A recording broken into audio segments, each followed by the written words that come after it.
Herkese merhabalar. Mütemadiyen Adam kanalının Victoria 3 Osmanlı serisindeki 10. video bölümüne hepiniz hoş geldiniz arkadaşlar. Bir önceki bölümde Polonya ile Kırım aslında bağımsızlığını ilan ettirmiştik Rusya'dan. Güzel bir savaş yaptık. Bu bölümde yine bir Rus savaşı, Avusturya, belki bir Fransız savaşı yapabiliriz. Persleri ilhak etmeyi planlıyorum. Onun dışında donanma modernizasyonu yapmamız lazım arkadaşlar. Çünkü dediğimiz gibi daha önceki bölümlerde Osmanlı evet kara noktasında, kara savaşı noktasında gerçekten çok başarılıyız. Yani Avusturya, Prusya ve Rusya üçü birlikte geldiğinde önce savunma yapıp daha sonrasında da hücuma kalktığımızda tüm kara üzerindeki bağlantımız olan bütün devletlere karşı çok ciddi manada kafa tutabiliyoruz. Ancak donanma noktasında epey bir zafiyetimiz var. Yani şu an donanmada dünya genelinde ikinciyiz ancak yani bizim donanmamız ne kadar güçlü tartışılır. Mesela baktığımızda yani erken dönem zırhlısı var Doğu Hindistan'da. Demir fırkateynler var. Yani bizde ahşap fırkateyn var. Yani şöyle bakacak olursak.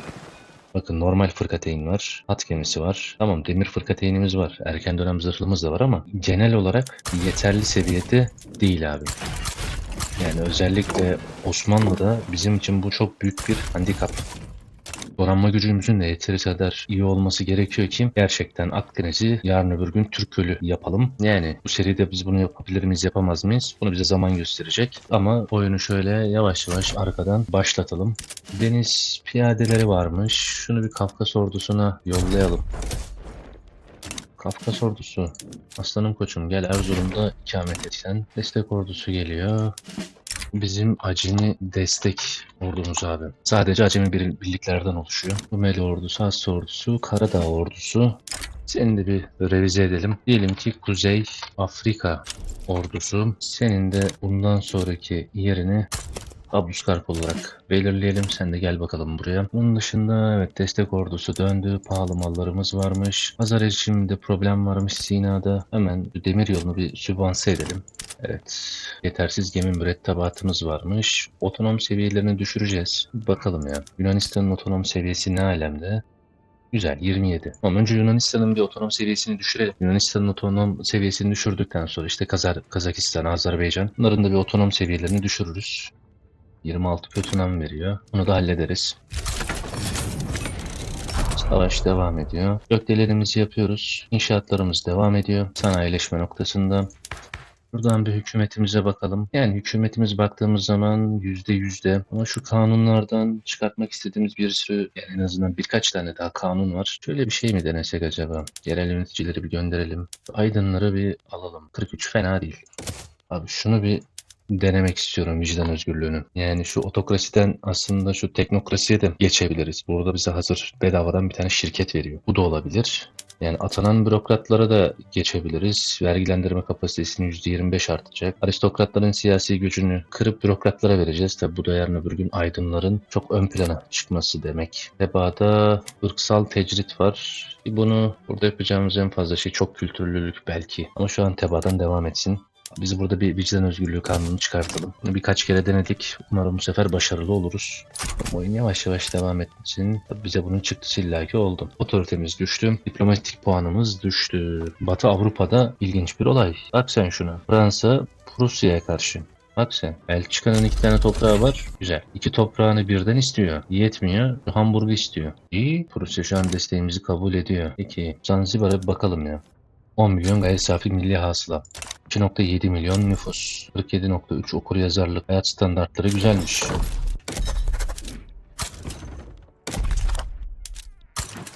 Peki, Fransa'dan bir de şu Cezayir bölgesini aslında isteyebiliriz. Neymiş? 203K buradaymış. %39K, 140K, 340K, 440K hadi yukarı yuvarla 450K'lık bir gayri safi milli hasıla var. 400 bin nüfus, 300 bin nüfus. Hadi 750 yukarıya yukarılayalım. 1,1 milyonluk bir nüfus. Yani ya Cezayir ya Zanzibar. Şu an baktığımız zaman aslında Zanzibar daha iyi bir olasılık gibi duruyor. Bu savaşı birazcık daha gözlemleyelim. Rusya ne istemiş? Fransa'yı aşağılamak istemiş, Costa Rica'yı istemiş, Breton'u istemiş, Savoy'u özgürleştirmek istemiş ve burayı da fethetmek istemiş. Peki. Ruslar da Rusya ile aynı tarafa geçti. Vay. İngiltere ile Fransa arasında bir savunma paktı var. Artık geçerli olmasa bile biz bu savaşın bir yerinden müdahil olacağız ya. Yani müzakere etsek Sünni ulemayla müzakere edebiliriz. Bu da oyalamayı %10 azaltacak. Çok bir katkısı yok aslında bunun. Abi şu moderni kaldıralım. Bunları bir daha bir revize edelim. Şimdi önce modern zırhlıyı araştırsın. Sahra hastaneleri. 4 yıl araba. Gel abi araba. Sonra elektrik üretelim. 4 yıl. 23 ay. 4 yıl. Biri 2 yıl, biri 4 yıl. Şunu araştırmak istiyorum ya, yanmalı motor, ama önce elektriği bir araştıralım. Yanmalı motor bir tık daha bekleyecek. Bir yatırım bankalarını alalım. Sonra bu siyasi hareket radikallerini biraz daha düşürelim. Bu da fena değil aslında. Bunu alabiliriz. Sentetik at başını araştırdık. Bunları seri bir şekilde araştıralım. Daha sonra da şu yanmalı motora gelsin abi. Donanma bizim için önemli. Onu çok geciktirmeyelim. Ülke bloğuna davet edebiliyormuşuz. Sokot'a geliyormuş. Sokot'a gelmeden önce şu Yunanistan'a bir bakalım. Güzel. Yunanistan'ın direkt otonom seviyesini düşürelim abi. Gel bakalım Sokot'a buraya. 79. Kabul etsin bakalım. 75'e kadar düşecek. Tamam. Zaten himayemiz altında olmayan Polonya, Kırım, Liberya ve artık diye Sokota var. 70'e geldiğinde biz bir diplomatik hamlemizi yapalım. Güzel. Abi Zanzibar'ı bize direkt aktarsın. Gel bakalım Kuzey Afrika ordusu. Sen buraya doğru gel. Mısır ordusu. Gel koçum. Sen de şuraya. Orta Afrika ordusu. Bir gün sonra sen seferber ilan edebiliyormuşsun seni. Gel bakalım. Sen de şuraya bir ufak bir destek at bakalım. Yani bölgeye asker göndermek... Yok abi, göndermeyeceğim. Baktım çok zayıflıyorlar. O zaman destek için gönderebilirim ama ben için o topraklara asker göndermenin bana bir faydası yok yani. Aydın'da Sudan halkına. Aydın'da ne kadar Sudanlımız varmış? 103K. Yani zaten nüfusun yani 20'de biri, 18'de biri falan. Şimdi iş bulabildiklerine şükretsinler dediğimiz anda sıkıntı yaşayacağız. Şu Burjuva'yı biraz kıralım ya. Artı 4'müş. %10 prestij vermeyi versin abi. Burada şu genel bakıştan Mağrip'le hareketi. Baskılamaktan vazgeçsek. Mağrip'le hareketi bir baskılamak istiyorum ya. Bütçeye bir gelelim.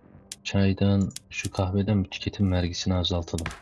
Bu yani kışkırtıcı seviyede. Milli muhafaza hareketi aslında biraz kışkırtıcı seviyede ama bunu biraz bastıralım. %41 ciddi bir oran. Daha sonra da şu hareketi biraz bastırırız. Acil yardım nereye yapabiliyormuşuz? Sürgün'e bir acil yardım yapalım. Lazio'ya da bir acil yardım yapalım. Yani yağma yapmayalım abi. Yağmaya gerek yok. Ezelim geçelim, bizim için yeterli. O zaman gel koçum. Gel şuraya tekrar. Gayrimeşru hükümet sanayicileri tek alsak yok. Peki bu kanunu kim istiyor? Sadece bunlar istiyor. Silahlı kuvvetler tek başına kalsa bir anlam ifade etmiyor. Böyle vergileri biraz daha madem öyle düşürelim. Abi bu kanunu çıkartmak istiyorum çünkü bize maliyeti ne olursa olsun, çünkü bize artısı çok olacak. Gel bakalım Kastamonu'ya bir tane yapalım. Bir tane daha yapalım. Başka nerelere acil yardım yapalım? Bosna'ya yapalım. Eritre'ye de yapalım.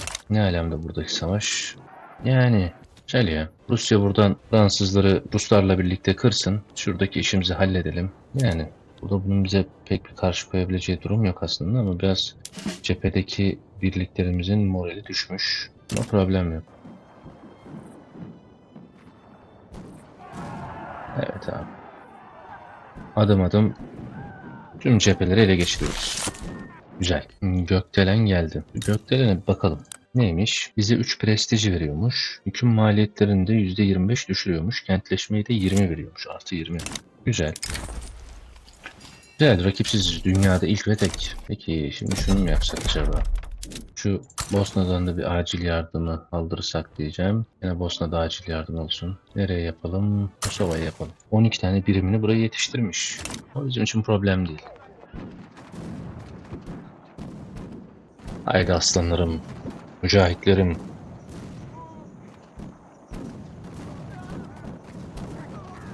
Bunu yapabiliriz. Kazakistan'ın 9'muş, Azerbaycan'ın 9. Yemenlimizin altındaki devletlere bakalım.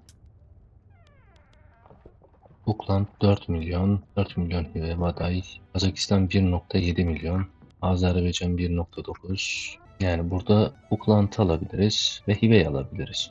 Gayri safi milli hasıları epey yüksek. Yani ikisinde de epey güzel gayri safi milli hasıla var abi. Halka seslenişimiz gitmiş. Peki. Bir tane aksaklık alalım abi. Değerlendirmede devam etsin. Etkin muharebe yok. Rus ordusu bile buraya geldi ya.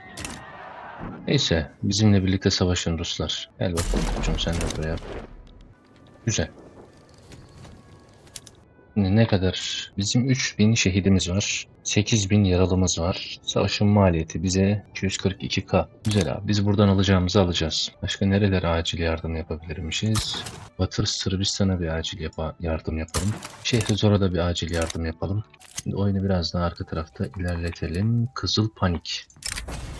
Rusya topraklarında komünist bir rejimin doğması Osmanlı İmparatorluğundaymış bizim toplumumuzda dehşet ve güvensizlik ortamı yarattı. Birçok insan komünizm için Osmanlı İmparatorluğu topraklarının olduğu endişesini taşıyor. Şimdi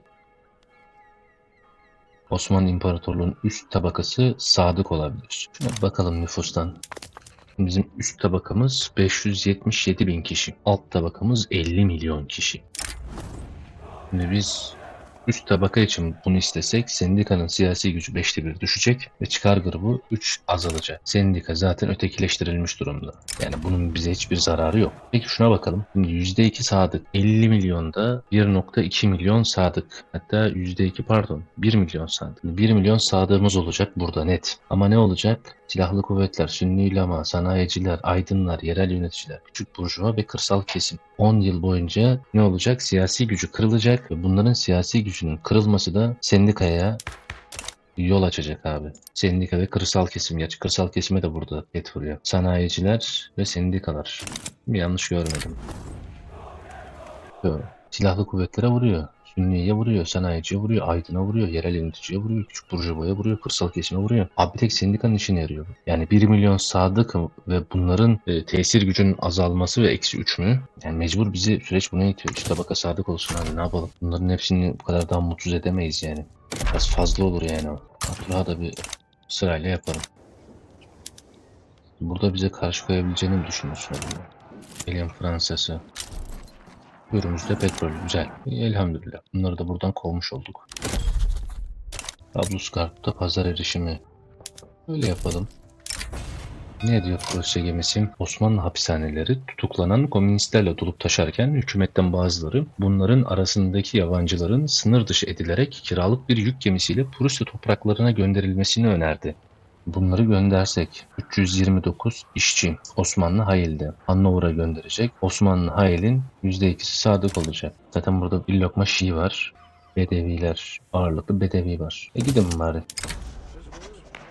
Neymiş? Rusya komünistlerinin politikalarına gösterilen tepkiler küçük burjuva grubunun ilerici liderini Rusya hükümetine açıkça kınamak zorunda bıraktı. Radikal davası için, Prusya davası için değil. Burjuvanın siyasi gücünün %30. Madem öyle. Gerçi %2'sini radikal gene yapabilirdik. Zaten %2'sini sadık yaptık. Yani istediğin uygula Fransa. Bu coşkulu bir Sünni rahibi baş vilayete çıka geldi ve tahrik edici sözlerle bağırarak muhafızlarla kavga çıkartmaya çalıştım. Tutuklanarak inancı için bir şehit olmaya çalıştığı çok bariz. Bu denenebilir. Yani biz bunu bir deneyelim ya. Bakalım ne olacak. Güzel, güzel abi. %50'ye %49, %49'a %50. Hadi abi. Çok kötü bir oran değil ama çok yüksek bir oran da değil. Şu an 75'teyiz. Kırım. Olabilir. Bir süre sonra Kırım zaten gelecek. Polonya'ya da bir süre sonra o da aramıza katılacak. Yani sırayla ikinizi birden buklamız yaparız abi. Böyle bir pazara bakalım. Miktardan gitsek kömür, kağıt, cam. Buradan kaynaklardan kömüre bakalım. Lübnan'a yeterli değil. Yeteri kadar işçimiz yokmuş. Kastamonu şöyle 5 tane daha yapalım. Yani Adana'da herkesin işi bir şekilde varmış. Diyarbakır'a yapalım ya. 5 tane daha kömür yapalım. Şimdi gelelim kağıt ve cam. Abi güzel. Sana hemen geleceğim. Şimdi kağıt. Gel bakalım. Aşağı Mısır'ı bir 2 tane yapalım. Sula'da 4 tane daha yapalım. Kosova'ya da şöyle bir 5 tane atalım. Kağıt fabrikamız olsun abi. Gelelim cama. Erzurum'a bir tane yapalım. Aşağı Mısır'a 5 tane yapalım. Kastamonu'ya değil de Orta Mısır veya Bağdat. Orta Mısır'a da 5 tane yapalım. Bağdat'a da 5 tane yapalım abi. Yani cam bizim için önemli. Kurşun. Erzurum'a bir tane de kurşun yapalım. Yani fazlamız var zaten ama yani en azından öyle tahmin ediyorum. Yani evet. Çok eksiğimiz yok. Fazlamız var. Şimdi Donanmayı Hümayun. Abi gel 5 tane sana Mısır donanması. 5 tane sana. Yani arkadaşlar söylediğim gibi bizim donanmayı hızlı bir şekilde revize etmemiz lazım. Yani bir noktada da dediğim gibi ikinci hiçbir şey yapmama savaşlarımızdan bir tanesi neredeyse. Rusya ile Fransa birbirlerini bir güzel kırıyor. Güzel. Orta Afrika ordusuna bir seferberliğini sonlandıralım. Zambia'da kavuçuk varmış. Nasıl ordusu? Şimdi sen şu Bosna'da ikamet et. Rumeli ordusu. Aslanım sen de şu Tuna'da gel ikamet et. Tamam. Konstantiniyye ordusu da yerinde dursun. Buraya çıkartma yapıyorsun. Gel bakayım koçum sen buraya. Abi göç cazibesi olsun tabii ki de. Ankara. Ankara. Abi hiç affetme. Altyapıyı boşlayamayız Ankara'dan. Şimdi gel koçum. Yani bir tık daha düşecek. Liberya 3 yıl. Buhara 1 yıl. 6 kötün ama koloni iddiasında bulunabiliyormuşuz. Neyse biz önce kolonizasyonumuzu yapalım da Azerbaycan'a bir kukla yapalım. Hadi oğlum. Güzel. Benimsenme evresine geçtim. Yani sonunda şu kanunu çıkartabileceğiz gibi gözüküyor. Gel bakalım Osman Paşa. Seni bir de tüm amiral yapalım. Rusya topraklarındaki komünist yönetiminden kaçan varlıklı Kuzey Alman muhacirler Osmanlı İmparatorluğu'na sığındı. Devrim terörü ve proleter aşırılıklarına dair kötü hikayeler anlatıyorlar. Tamam gelsinler, Trabzon'a gelsinler. Osmanlı'da bir karakter çıkmasına gerek yok. Güzel. Şimdi %20 din değiştirme. Bunu çıkarttığımız zaman vicdan özgürlüğünü bir kere eksi %50 din değiştirmeden kurtaracağız. Tamam o cepte. Kurumlardan %60 din değiştirme zaten buradan geliyor. %10 din değiştirme kalıyor bizde. Ünlü ilema şu an eksi 2'de. Şimdi ünlü ilema eksi 2'de. 1,3 milyon nüfusu var. Yani din adamları yaklaşık 903 bin kişi. %60'ı sadık olacak. Artı %20. Peki %5 yani 20'de bir sadık olacak. Türklerin %20 asimilasyon. Hemen bakalım abi. Hemen bakalım. Tüm yolları açalım. Yok diyelim 20 milyon. Yani 20'de biri 1 milyon. Direkt 1 milyon sadık gelecek abi. Diğerinde 600 bin sadık gelecek. Türklerden zaten 1 milyon sadığımız, 1,5 milyon sadığımız var. Yani 1 milyon Türk'ü sadık olarak alabiliriz ya buradan. Yani altındaki de bizim işimize aslında yarar. Çok seri bir şekilde din değiştirmeyi aktif etmiş oluruz. Kanun çünkü birazdan geçecek. Eksi %50 ortadan kalkacak. %20 oradan, %60 oradan, %80 din değiştirme. Ne kadar gayrimüslimimiz var? 9 milyon var gerçi. %89 milyon. Çok seri bunlar Müslüman olur. Ama biz Türk halkını sadık olarak kabul edelim abi. Güzel. Güzel. Abi kırın birbirinizi. Hadi koçum. Lan Buhara'da şu isyan var ama umarım Buhara şu isyanı bastırır. Gel bakalım Kazakistan. Yani ulan Bahreyn sen bak. Hadi abi geç şu kanun. Abi çok iyi. Çok iyi. Tamam. Dindarların siyasi gücünü kırdık. Otorite kaybettik. Evet. Aynı dine mensup olanların ücretleri biraz daha arttı. Farklı dine olan mensupların ücreti biraz daha düştü. Yani şuradan hatta öngörülen gelir baktığın zaman 93K. Yani bundan vazgeçmiş olduk ekstra paradan. Şimdi şu göç kontrollerini bir ara değiştirmemiz lazım. Şuna bir geçiş daha yapabiliriz ya. Yerel yöneticileri gerçekten bu sefer radikal yapacağız. Bunun yerine atanan bürokratları yapsak. Bürokratları biz bir yapalım ya. Bunu çıkartalım. Atanan bürokratları sonra da yaparız. Şimdi bakalım radikallerimiz nasıl değişiyor. Önden gelen teknokrasi muhaliflerinden biri olan Tüncel Selim Vehibe, kanunun çıkartılmasını zorla engellemek için harekete geçmeye başladı. İktidar mücadelesi bir yönetici grubu destekliyor. Bak sen şuna. Darbe ha. Tamam. Gelin bakalım darbeye. Vay vay vay vay vay. Prusya Alman liderliğini istiyor.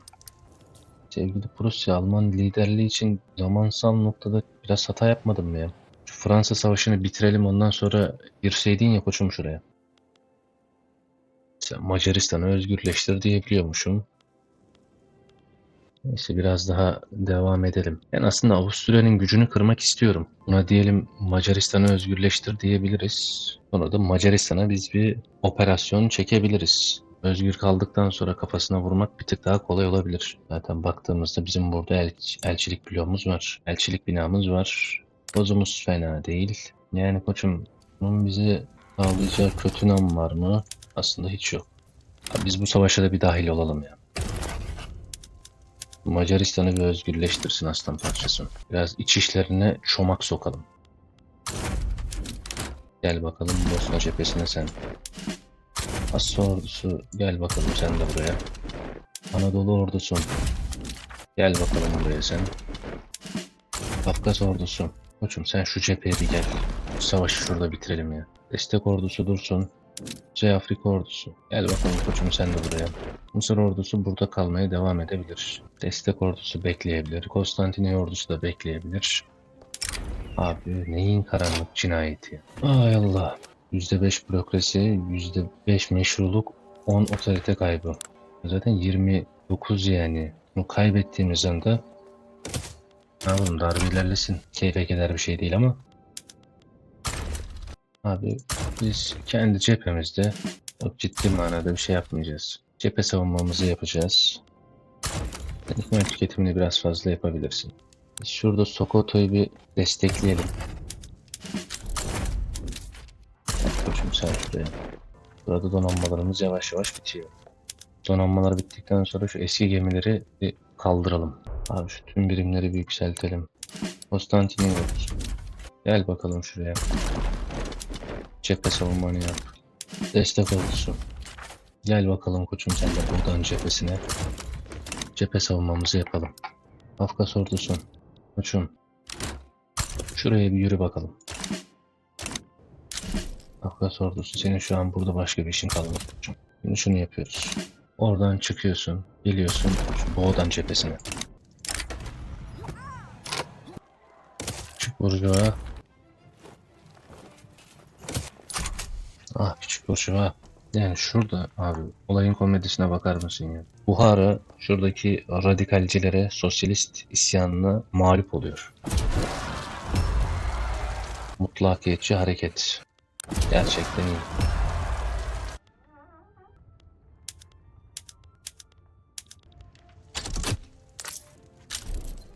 ...165 tane asker, 253 tane acemi, 40 toprak ya. Böyle bir şey yok ya. Abi ben bunu niye kabul edeyim ki zaten? Fransa şu bölgeyi alamayacak yani. Birazdan savaşın mağlup tarafında kalacak. 6.7 Kötünem. Yapacak hiçbir şey yok. Madem Buhara'da sosyalistler sazı eline aldı.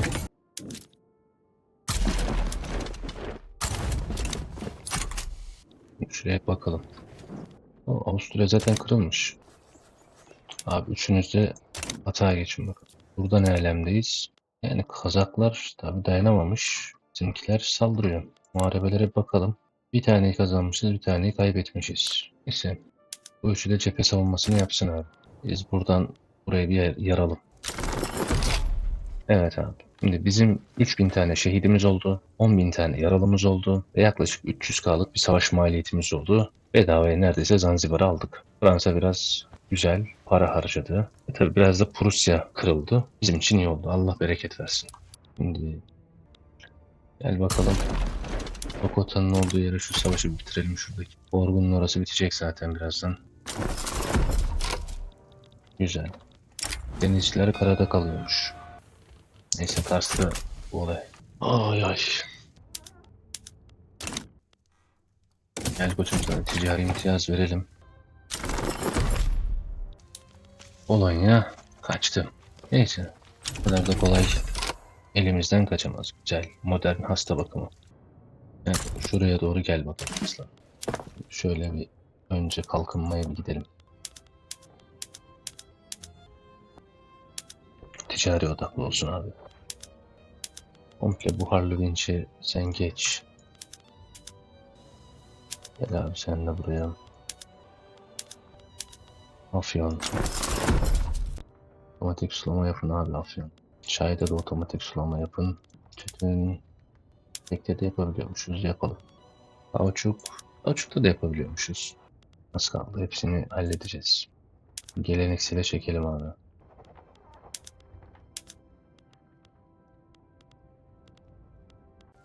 birkaç tane daha devlet yönetim binası atalım. Aşağı Mısır, Arnavutluğa bir tane daha yapalım. Mavi Nil'e yapalım. Dongola'ya yapalım. Bağdat'ta da bir tane olsun. Üsküp'te de olsun. Ankara'da da bir tane olsun. Da biz birkaç tane daha böyle bir üniversite yapalım. Nereye yapalım abi üniversiteyi? Ankara'da kaç tane üniversitemiz var bizim? Bir tane. 4 tane yap. Aşağı Mısır'a 3 tane daha yap. Buralara da yap. Hatta gel Arnavutluğa da yap. Bosna'ya yap. Abi üniversiteleri biraz daha coşturalım.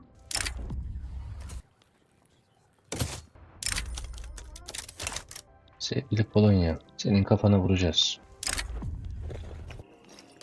Darbe bir yok olsun artık. Yani hem darbe var hem devrim var yani. Zanzibar. Yani o ya sen dur kardeşim. Gel götürüm sen şimdi şuraya doğru. Bürokratik karmaşa. Yani Doğu Trakya'nın %10'daki bürokratları niye radikal yapalım abi ya? Yani bu gidişle herhalde bir İngilizlerle de kapışacağız gibi gözüküyor.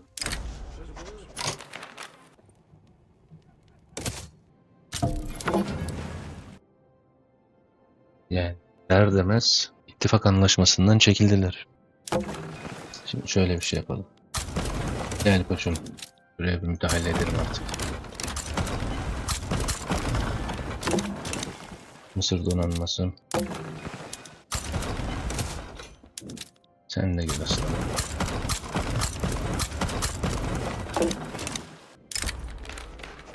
Şeytani düzenek. Bak ya. Yani ittifak anlaşması yapalım diyorsun ama ben sana ticari imtiyaz vereceğim. Kusura bakma kardeşim. Böyle kabul ediyorsan 15 yıllık kabul et. Etmiyorsan çok tutun yani. İyi. 15 yılda kendini garanti altına aldın. Yani düşmanımın düşmanı. İsteme bunu veriyoruz. Evet abi. Yani bir Fransa Savaşı, bir Avusturya Savaşı fena olmadı ama bunların hepsi de Prusya'ya yaradı. Haliyle de şu an Polonya onun yanına doğru kayıyor. Güzel. Darbe başarısız oldu çok şükür. Ama şu an devrim kapıda ve %10 tesirleri azalacak. Azalması demek devrimin de yapılamaması demek gibi bir durum olacak. Güzel. 611. 5-6 tane daha lazım bize. De İspanya'dan şeyleri istiyor. Bakalım burası biraz daha yavaş yavaş ilerleye dursun. Biz birkaç tane daha o sırada devlet yönetim binası yapalım. Osova'ya, Üsküp'e, Adana'ya, Şehrizor'a da yapalım, Lübnan'a da yapalım. Filistin, Mavi Nil, Sina'ya da yapalım. Angola'ya yapalım.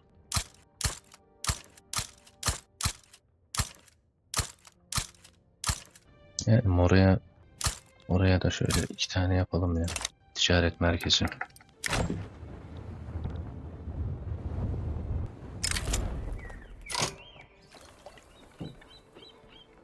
Hadi lan oradan. İlişkimiz düşsün abi bana ne yani. Mirene okey. Yani şimdi aslında Cezayir'i de isteyebiliriz ama kara bütünlüğümüz yok İspanya'da. Güzel. Sana askeri yardım yapalım. Yatırım hakkını vermiyorsun. Biz sana şöyle başlangıçta bir askeri yardım yapalım aslan. 25 yıl boyunca. Alanına düşecek. Anadolu ordusu. Gel bakalım. 73 milyon borcumuz var. Yani 82K faiz ödüyoruz. Çok para. Şöyle yapalım. Ordulara bir terhis edelim. Yani bu savaşa dahil olmayacağım ya. Organizasyonu araştıralım. Liberya. Gel bakalım. Şu -4'ten de kurtaralım. Ondan sonra Liberya'yı bir himayemiz altına alalım. Hadi abi. Yani başarı oranı %14'e kadar geriledim. Güzel. Güzel abi. Şimdi 1, 2 Anadolu'ya bir yapalım abi. Hatta Adana'ya, Diyarbakır, Bağdat, Basra, Lebe'de yapalım. Bir elektrik üretelim. Şirketlere bakalım ya. Hiç girip bakmadık. Epeydir şirketlere. Tabii Trabzon Platasyon şirketimiz artık Kastamonu Platasyon şirketi. Bir devrim çıkmıştı aslında ondan dolayı. Seçkin Doğu Metal şirketi güzel. Çelik şirketi yani fena değil. Çelik şirketinden kaç tane kömür madeni var? Birkaç tane var. Senden kömür madenini gene alalım. Demir madenini tekrardan verelim. Patlatsın. Evet abi şu elektriği bir kullanalım. Neymiş? Manevra başarısı verecek bize. Yok abi siyasi radikal istemiyorum ben.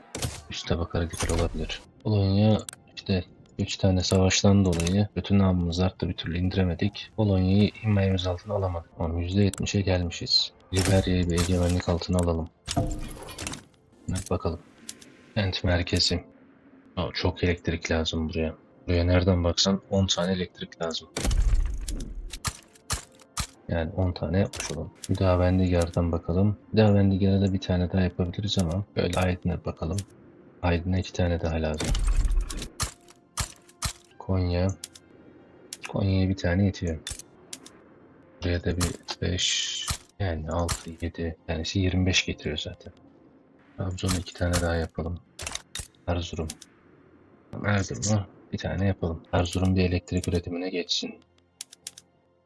Diyarbakır, Musul, Bağdat, Basra, Trakya biraz basacağız, Aydın'a basacağız, Kastamonu, Hüdavendigar. Gel abi kullan elektriği.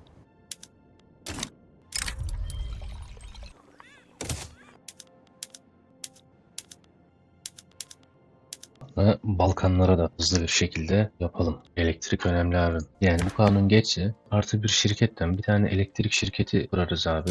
O alır başını gider yani ama sanayiciler biraz memnunmuş. Memnuniyetlerini birazcık bozalım abi. Bir tane daha da Trakya yapmamız lazım. Şu elektrikleri de aslında biraz tamamladıktan sonra bir Rus savaşı da başlatabiliriz aslında.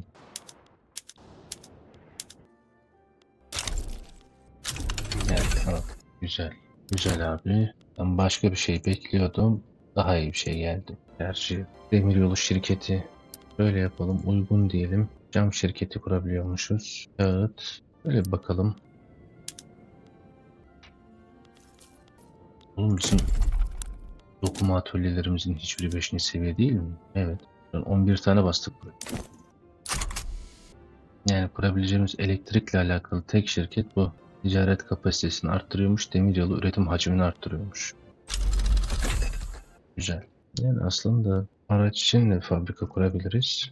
Bir geçsin. Biz petrol şirketi kursak. Peki şuradan bir daha bakalım. Petrolle alakalı kurulabilecek şirket Osmanlı Petrol Birliği var.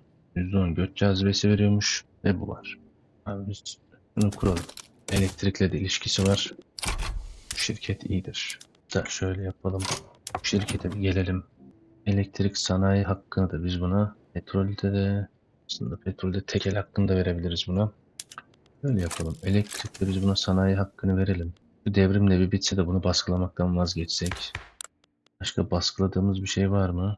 Başka da baskıladığımız hiçbir şey yok aslında. Porselenden parayı almayı bırakalım.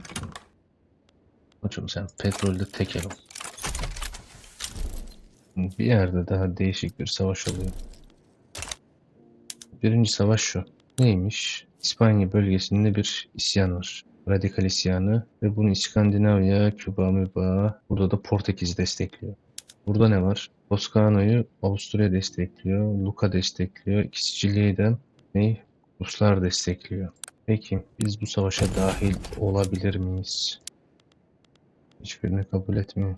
Yani şurada Ukrayna'yı verse, Ukrayna'yı komple bağımsızlaştırıp Polonya'ya kadar halledebiliriz de. Yok abi Toskana ezileceksen ezil aslanım sen. Sana yapabileceğimiz hiçbir şey yok.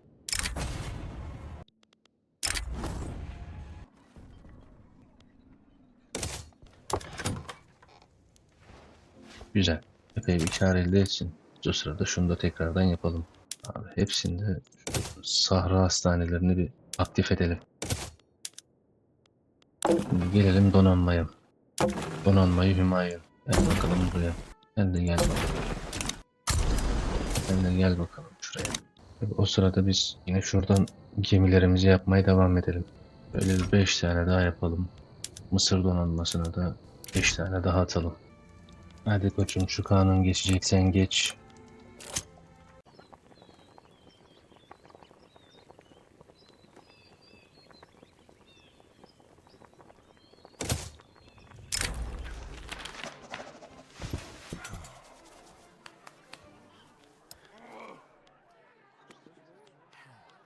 Silahlı kuvvetlerin gücünü çok da kırmayalım da.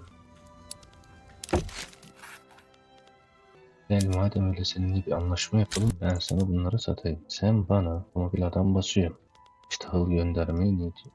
Gönder biraz porselen gönder. Biraz da odun gönder bize. Ben sana cephane göndermeyeyim. Kauçuk da göndermeyeyim. Fazlasını ne kadar istemiyorsun? Neyse 145 tane gönderelim. Gel bakalım 10 yıl boyunca bu anlaşmayı yapalım. Sana afyon falan filan satabilsek güzel olur da. Gerçi petrol şirketimiz daha kendine gelsin. Ne olmuş? Sri Lanka işçi Tugay'dan. Olsun madem öyle. Hadi teknokrasi çıkacaksan çık sen de.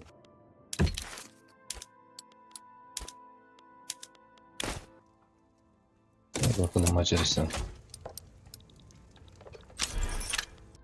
Sokota'yı alabiliyoruz.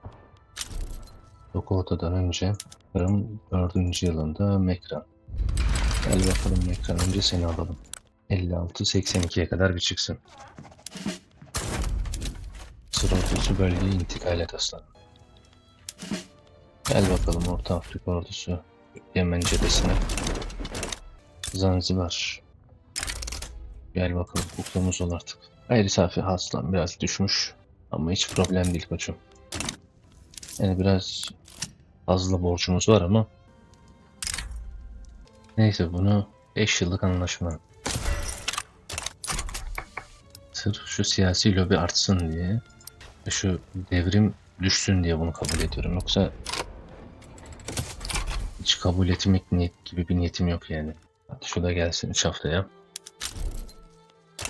Dediğin kadar ambargo uygula koçum. Yanmalı motor araştıralım, 34 aymış. Ona başlayalım. Şunlardan hangisi varsa ara ara onları da destekleriz. Ama bizim şu şeyi açalım ya. Arabayı. Evet. Şimdi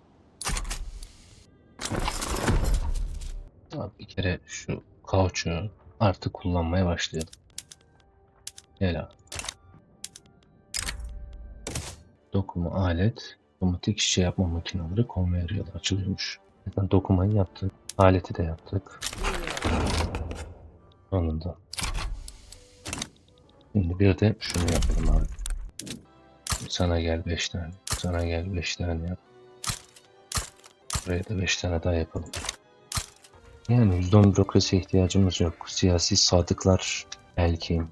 Ama yapacağımız şey araç. Bu teknolojiyi açacağız. 2 yıl var zaten. 2 yılın sonunda araç fabrikamızı kuracağız abi. Hem de Hallavi, Ankara'ya özellikle. Ankara, Konya, Erzurum, Diyarbakır yine bölgeye yapıştıracağız. Yine bizim biraz devlet yönetim binası yapmamız icap ediyor. 2 tane şöyle şuraya koyalım. 1 tane Kastamonu yapalım. Şimdi dini okullardan devlet okullarına geçebiliriz. Ama bu biraz daha dursun. Önce biz bir şunu da yapalım. Atanan bürokratları bir çıkartalım. Bunu da aslında çıkarttıktan sonra bize şunu sağlayacak. Şimdi yerel yöneticilerin kahir ekseriyeti zaten aristokratlardan oluşuyor. Biz bürokratların siyasi gücünü arttırırsak bu devrimi arkadaşlar bir tık daha engelleyebiliriz. Biraz daha kötü namımız azalsın. Neyse, şansımızı denemiş olduk. Petrol şirketi yatırımlarına devam etsin. Güzel. Atanan bürokratlardan sonra çocuk işçi yasağını getiririz. Ondan sonra da eğitim seviyesini bir tık daha arttırabiliriz. Siyasi lobilere bakalım. Şimdi Avusturya karşıtlığı var. Tamam, gel buraya sen de. Hatta sizin için şöyle bir şey yapalım. Hepiniz bir tık daha mutlu edelim abi. Ambargoyu koymuşuz zaten. Diplomatlarını da kovabiliriz istersek. Ama işte 10 kötü nam. 10 kötü nam bizim için kötü. Daha düşmesi lazım kötü namımızın. Yok kardeşim, kabul etmeyeceğim o tek. Doğu Afrika koloni şirketini kuracakmışız. Yani bu şirketi pek kurma niyetim yok. Evet abi, oyun biraz daha hızlı devam edecek. Güzel. Hadi şu devrim bir bitsin ya artık, yeter.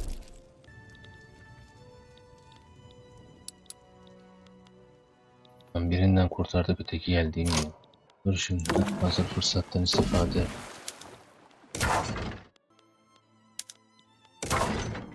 Tamam, erken dönem zırhları biraz daha kalabilir.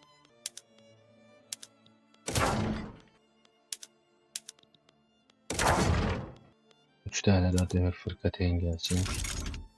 3 tane daha bu şekilde olsun. Bir tane de bundan gelsin. Donanmayı Hümayun.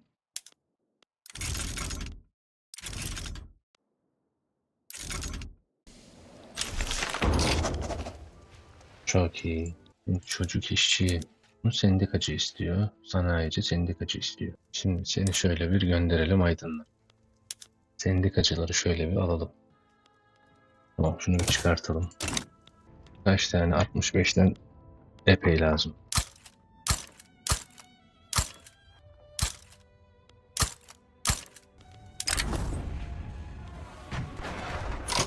Hmm. Prestijimiz artsın.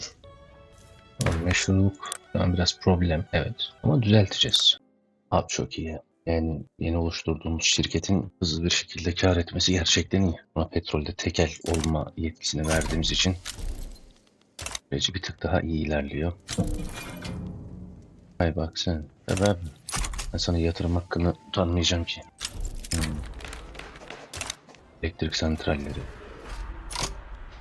Yani şu an 174 tane burada üretiyormuşuz. Kent merkezine 210 gidiyor.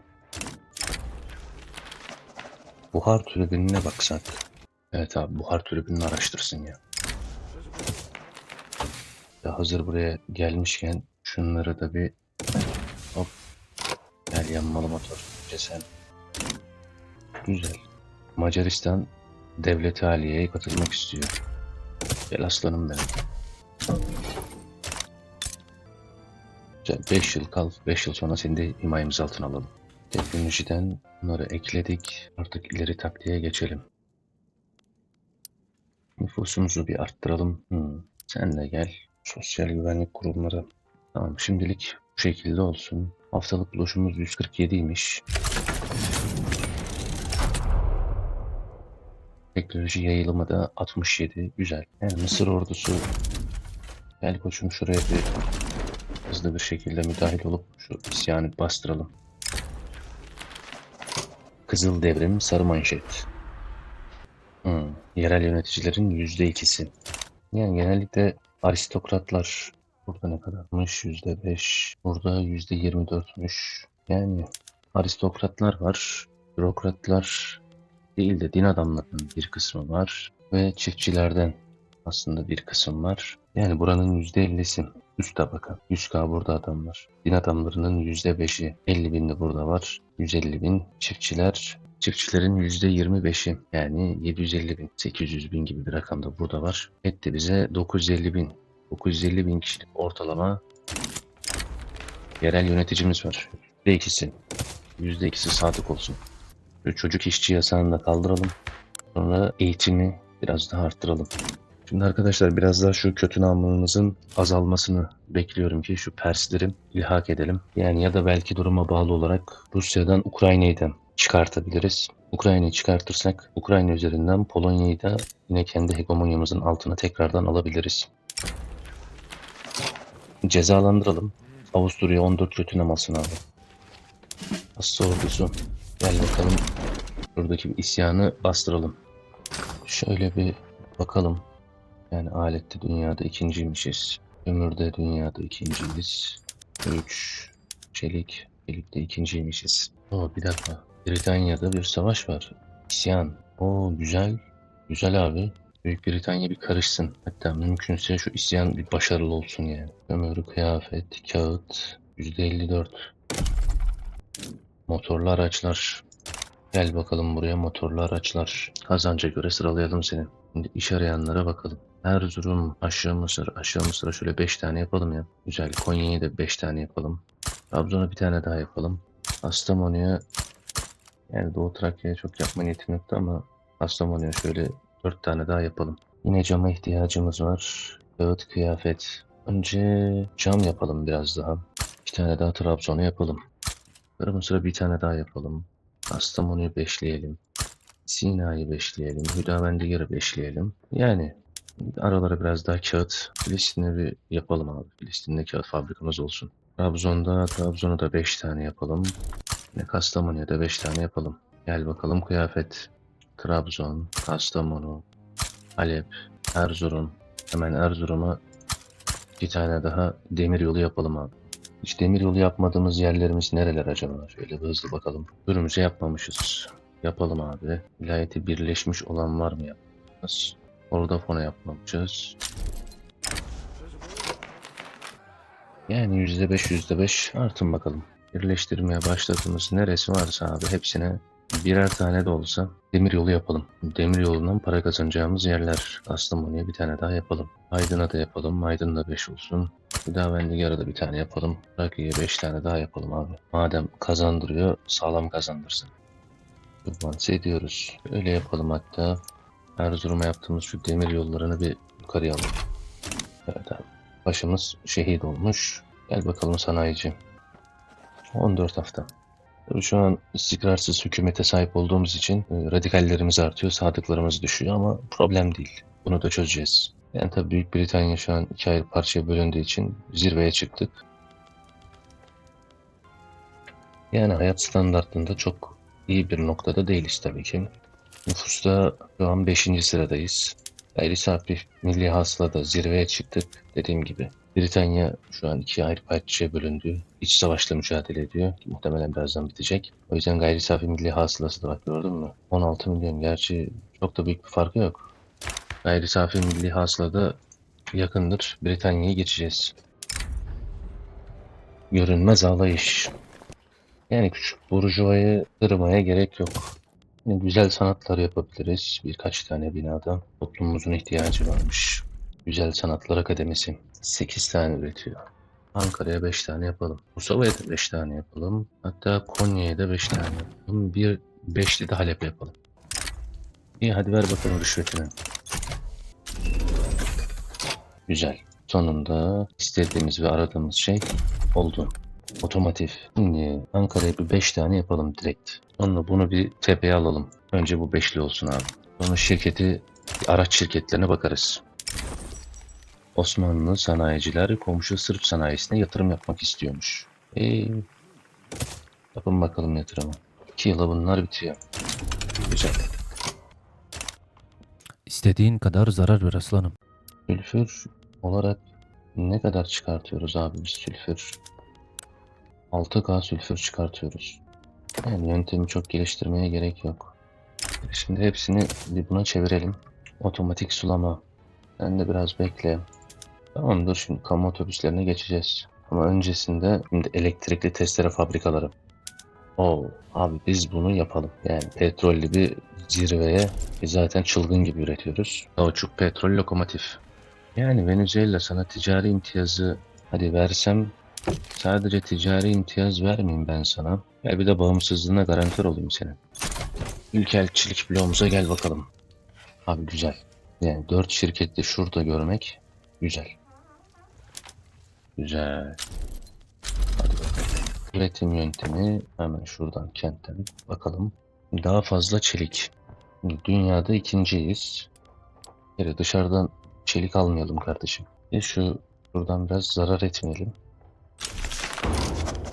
Güzel. Hemen eğitim seviyesini arttıralım. Şimdi gelelim kanunlara. Atanan bürokratımız var. Vicdan özgürlüğümüz var. Evet. Şimdi şu göç kontrollerini bir ortadan kaldıracağız abi. Araç fabrikası geldi abi.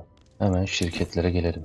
Önce uygunları seçelim. Şuradan da bir aracı seçelim. Şimdi neymiş? 2 tane araç ile alakalı fabrika varmış. Bir tanesi motor, diğeri teselli teçhizatlarmış. Şimdi Ankara motoru kurabiliriz. Ama bize ek olarak ordu hızı ve filo hızı veriyor. Bunun dışında teselli teçhizatlar. Yani kısmen de aslında bir silah şirketi de kurabiliriz. Bu da bize ordu saldırısı ve savunması veriyor. Ekstradan da prestijli mal veriyor. Üçlü silahları aslında alabiliriz ama işte dediğim gibi arkadaşlar, şimdi silah fabrikası bir tık daha riskli. Tamam, prestijli mal olarak bize bunu veriyor ama peki şöyle bakalım. Potansiyeli olan başka ne var? Yani burada bizim kuracağımız şirket mecburen Ankara Motor Konsorsiyumu. Yani şunu kurmak istiyorum ama prestijli mala ulaşma imkanımız çok zor olabilir. Böyle üstün körü bakalım. Yani 2.2K biz üretiyoruz. 1.6K kullanıyoruz. Ve dünyada dördüncüyüz. Topa bakalım. 168 tane üretiyoruz. Dışarıya 253 tane. 42 tanesini satıyoruz. Biz bu şirketi kuralım. Otomotiv sanayisinde de buna bir tekel hakkı vereceğiz. Şimdi Afyon'dan da gerçi iyi para kazanıyoruz ama şurada baskıladığımız kim var? Baskılamayı bırakalım. Yani seni otomotivde tekel yapalım koçum. Sana da çelik yatırım hakkını aslında verebiliriz. Motorlu araçta da seni tekel yapsak sen acayip para kazanırsın. Ama önce biz sana şu sanayi hakkını verelim. Bakalım, tahmini kar biraz düşer, sonra artar. Şekil A'da olduğu gibi. Dünya çapında şu an üçüncüyüz. Daha da artacak. Liberya'nın bir özgürlük isteğine bakalım.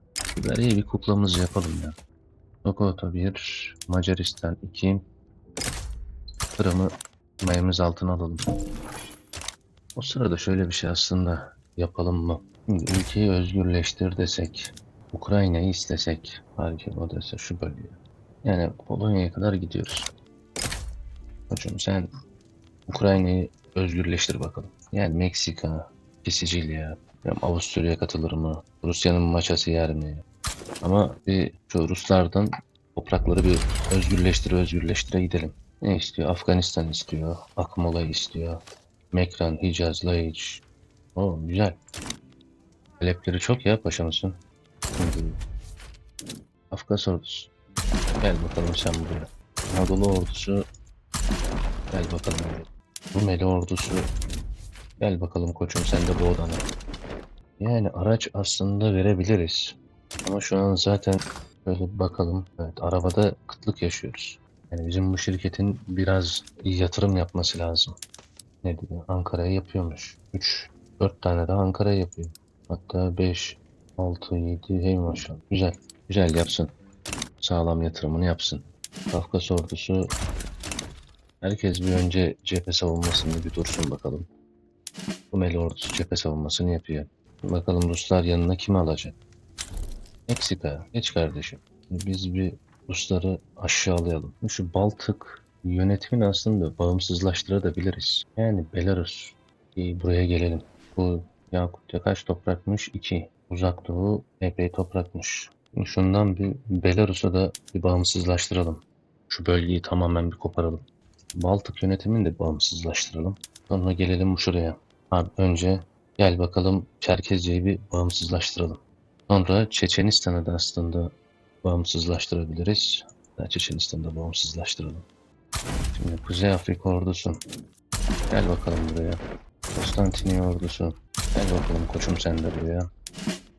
Destek ordusu da Kafkas cephesine gelsin. Güzel.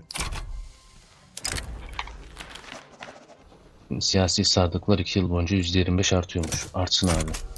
Siyasi sadıklara ihtiyacımız var. Yani Haçlı ordusu ve Mısır ordusu şu an bekleyebilir bir süre daha. Şu an savaştığımız için şöyle bir şey yapalım. Vergileri bir arttıralım. Bak sen şuna. Ulan vergileri Allah'tan vergileri arttırdık yani. 5 torpil de burada var, 6 torpil de burada var. Evet abi, siz şimdi şöyle bir şey yapıyorsunuz. Müdahale yapıyorsunuz abi. Bu bölgelerde müdahilsiniz. Gel bakalım koçum sen de. Ben de müdahil ol.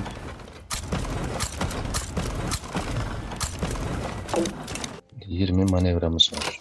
20 manevraya ne yapılabilir? Yani Finlandiya isteyebiliriz ama çok uzakta bize. Hak iddiasından caydırsak Kırgızistan'dan, Altay'dan, Kırım'dan.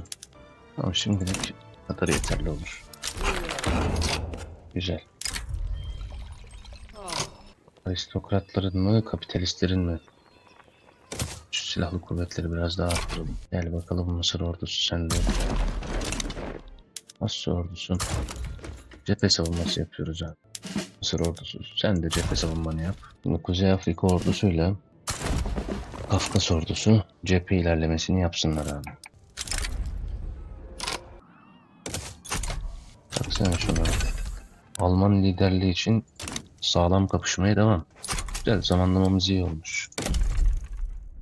Yani yapabiliriz aslında sentetik ama şu an için ihtiyacımız yok. Güzel.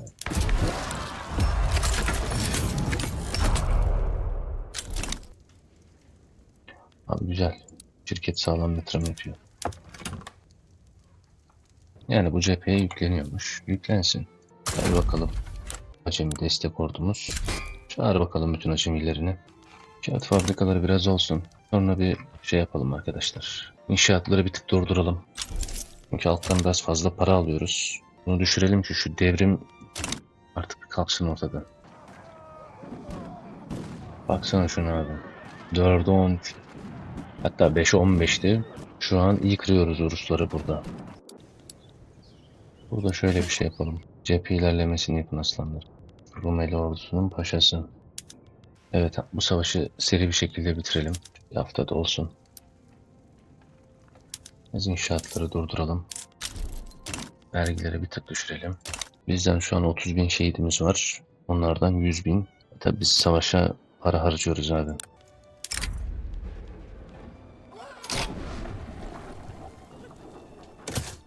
Ailecilerin biraz gücünü kıralım ya. Zaten yeterince güçlüler. Cephelerin hepsi birleşti. Şöyle yapalım. Rumeli ordusu gel koçum buraya. Daha sonra Cerma. Anadolu ordusu. Koçum sen gel buraya. Destek ordusu. Sen de buraya. Savaşı çok uzatmadan bitirmemiz lazım. Gerçi uzasa bizim işimize geliyor da. Evet, lafı Yunanistan'la bir ilişkileri de geliştirmiş olalım. Gel bakalım Sokoto. İstediğini yap Meksika. Oba.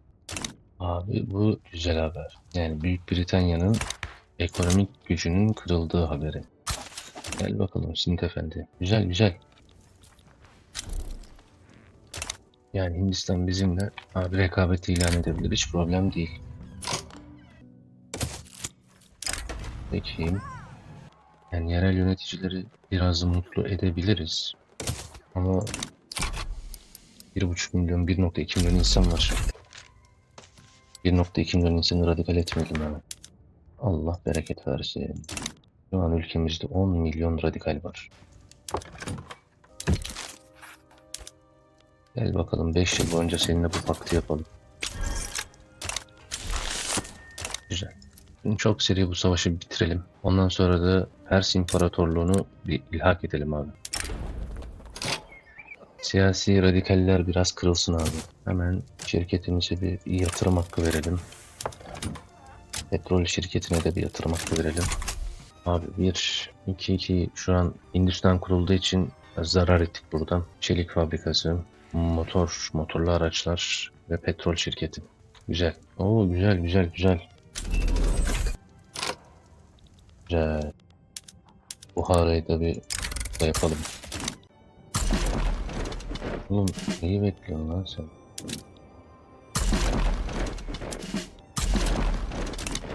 Yani Fransa, Cezayir'i kabul etsem bir ihtimal bu savaşa dahil olur mu? Cezayir'i şu an ondan almak istediğim tek şey Cezayir yani. 5 prestiji atsın. Hadi gel bakalım. Tayfunlar sadık olsun abi. Beyaz barış mı? Ha, yürü git oğlum. Yani seninle şu an beyaz barış öyle bir dünya yok yani. Kafana vura seni buralardan atacağız aslanım. Konstantiniye ordusu. Yürü bakalım buraya sen de. Kafkas ordusu da buraya bir yürüsün. Yani oğlum ne direndiniz şurada ya?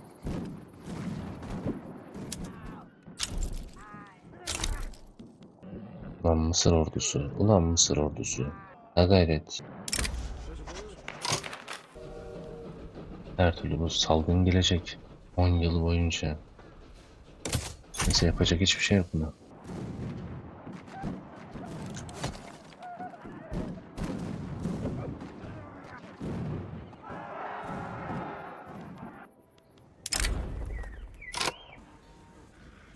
Neyse gelin bakalım yerel yöneticiler. Biraz bize maliyetlisiniz ama Mısır ordusu şuraya bir dön ya.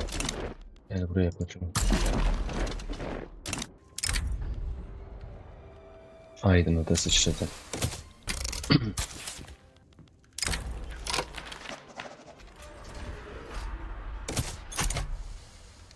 Biraz maliyetli süreçler ama bizim şu anki ekonomimiz bunların hepsini kaldırır abi. Güzel. Yani Meksika'nın zaten bu savaşta varlığıyla yokluğu bir. Hiçbir tesir olmayan bir devletçik. Bak, yapacak bir şey yok. Abi şu ücret sübvansiyonlarını bir çıkartalım ya. Şu arabadan biz bir vergi alalım. Ha gayret aslanlarım. Buraya geldik mi zaten Rusların işi bitiyor. Gel koçum. Şu an %94. Gel bakalım. Macaristan. Ülke uyumumuzu kaybedeceğiz ama hiç problem değil.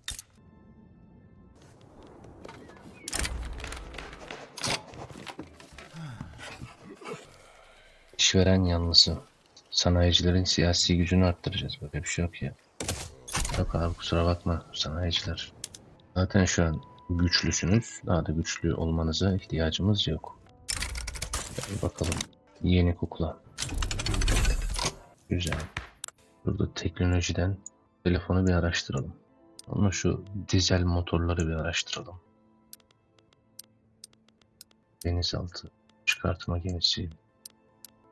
Bunların hepsini açalım. Hadi Şevket Osmanoğlu.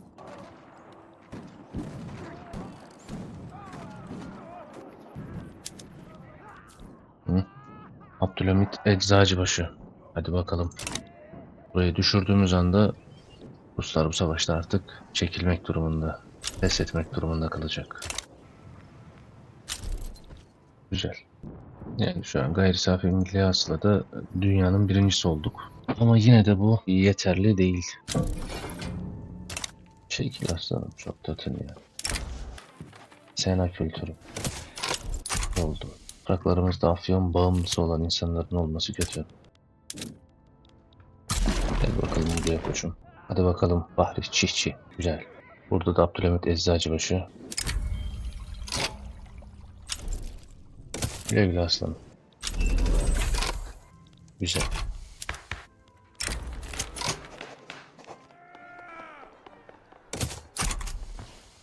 Evet arkadaşlar. Yani aslında bu bölümde daha çok bir Persleri ilhak etme niyetimiz vardı ama süreç içerisinde tabii pek öyle olmadı. Bir Fransız savaşımızı yaptık. Zanzibar'ı Fransa'dan bir geri aldık. Polonya'yı bir kısmen kaybettik ama muhtemelen bir sonraki bölümde Polonya'yı tekrardan geri kazanırız.